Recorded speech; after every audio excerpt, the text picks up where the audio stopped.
नुआ संसार तोते अभिनंदन तो चल बाटरे झर फूल चंदन तो चल बाटरे झर फूल चंदन समयर चक्का भौरी घुरे घुरे फूले कांदनालो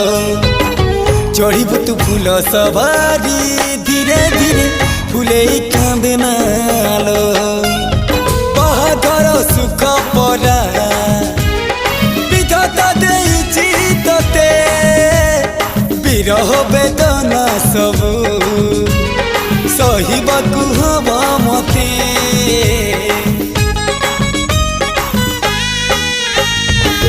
सिंथी तो रहेला सिंदूरी धारे धारे फूले कांदनालो चढ़ीबु तू फूल सवारी धीरे धीरे फूले कांदनालो।